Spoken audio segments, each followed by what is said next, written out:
Doctor Jinto John, പക്ഷേ നോക്കൂ, പ്രതിപക്ഷ നേതാവിനെ പ്രതിരോധിക്കാൻ കോൺഗ്രസിന്റെ ബെഞ്ചിൽ ആളില്ല എന്ന പരിഹാസം മുൻപ് CPM ഉയർത്തിയിട്ടുണ്ട്.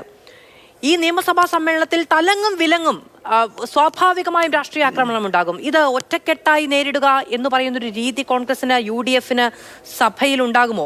ഇതിപ്പോൾ നാളെ രാഹുൽ മാങ്കൂട്ടത്തിൽ സഭയിൽ വരികയാണെങ്കിൽ ഓരോ നേതാക്കളും എങ്ങനെയാണ് പ്രതികരിക്കുന്നത്? ഓരോ നേതാക്കളുടെയും ശരീരഭാഷ എന്താണ്? ഓരോരുത്തരുടെയും സംസാര രീതി എന്താണ്? ആരാണ് പ്രതിരോധിക്കാൻ ആദ്യം ഇറങ്ങുന്നത് എന്നത് സംബന്ധിച്ച് പോലുമുള്ള കൗതുകങ്ങൾ സ്വാഭാവികമാണ്.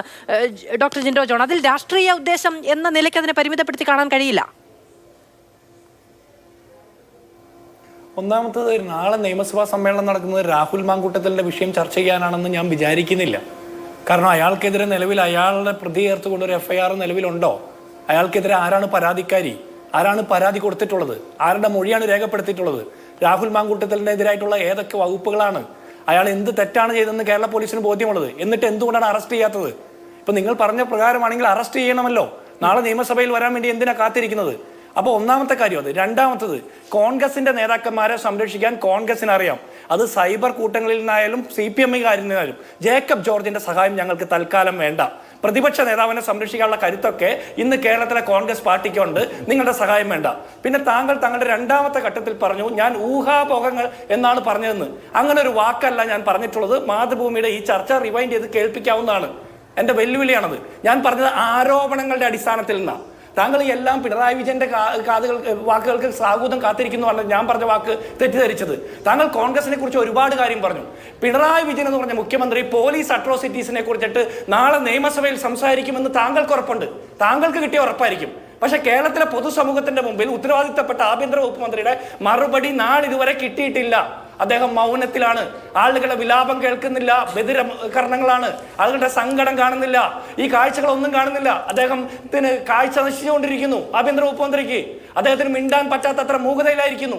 ഇനി ഞാനൊരു കാര്യം ചോദിക്കട്ടെ, ജയിക്കെ, ഈ രാഹുൽ മാങ്കൂട്ടത്തിനെതിരെ FIR ഉണ്ടോ? രാഹുൽ മാങ്കൂട്ടത്തിനെതിരെ ആരാണ് പരാതിക്കാരി? നമുക്ക് ആരോപണങ്ങൾ വന്നതിന്റെ പുറത്ത് ഞങ്ങൾ നടപടിയെടുത്തു എന്നുള്ളത് കോൺഗ്രസിന്റെ മെറിറ്റ്. അങ്ങനെ നടപടി എടുത്തതിന് ശേഷമാണ് ഞങ്ങൾ മുകേഷിലേക്ക് വിരൽ ചൂണ്ടുന്നത്. ഇനി മാധു പറഞ്ഞല്ലോ, നാളെ തരങ്ങും വിലങ്ങും ആക്രമണം നടക്കുന്നു. അക്രമത്തിന്റെ കുന്തമുന ആരാണ് ഞങ്ങൾക്കെതിരെ അമ്പ ചെയ്യുന്നത്? മുകേഷാണോ?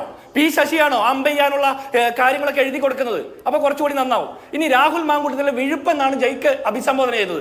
അപ്പൊ നമ്മളൊരു ആരോപണം വരുമ്പോൾ ഒരു ജനപ്രതിനിധി അല്ലെങ്കിൽ ഒരു സാധാരണക്കാരനെ വിഴുപ്പ് എന്നാണ് താങ്കൾ അഭിസംബോധന ചെയ്യുന്നതെങ്കിൽ P. ശശിക്കെതിരെ ഇപ്പോഴും അഭിപ്രായത്തിൽ ഉറച്ചു നിൽക്കുന്ന CKP പത്മനാഭൻ ഉണ്ട്. അപ്പൊ P. ശശി എന്ന് പറഞ്ഞ വിഴുപ്പിനെ ജില്ലാ സെക്രട്ടറി സ്ഥാനത്ത് നിന്ന് മാറ്റിയിട്ട് ഇപ്പൊ മുഖ്യമന്ത്രിയുടെ പൊളിറ്റിക്കൽ സെക്രട്ടറി ആയി കൊണ്ടുവന്നത് ആ വിഴുപ്പങ്ങ് നിങ്ങൾ സർക്കാർ ചെലവിൽ ചുമക്കാമെന്ന് വിചാരിച്ചിട്ടാണോ?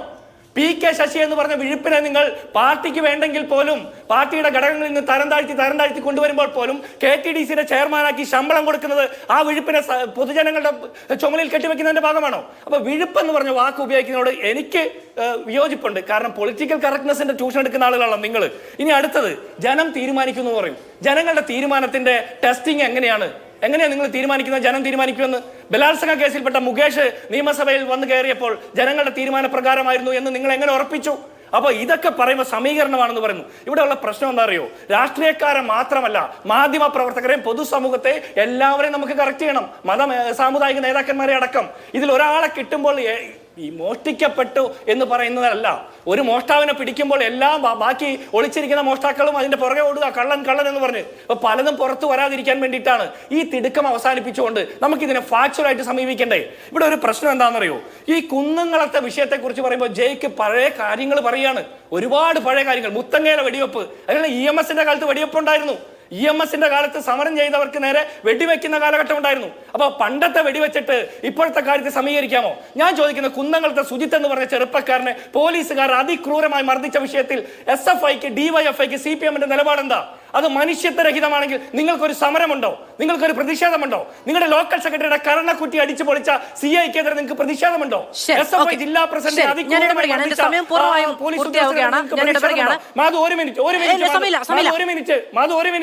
ഒരു മിനിറ്റ് കൂടി ഒറ്റ കാര്യം. ഇവിടെ അല്ലല്ല, താങ്കൾ എനിക്കാണ് ഏറ്റവും കുറച്ച് സമയം തന്നത്. ഈ ഗോവിന്ദചാമിയും അമീറുൽ ഇസ്ലാമിനെ പോലുള്ള ആളുകൾ CPM-ന്റെ ഏരിയ സെക്രട്ടറി അടക്കമുള്ളവരുണ്ടെന്ന് പറഞ്ഞ് ഏരിയ കമ്മിറ്റി തെരഞ്ഞെടുപ്പ് നടക്കുന്നിടത്തേക്ക് മാർച്ച് നടത്തിയത് CPM-ന്റെ സഖാക്കന്മാരാണ്, കോൺഗ്രസ്സുകാരല്ല.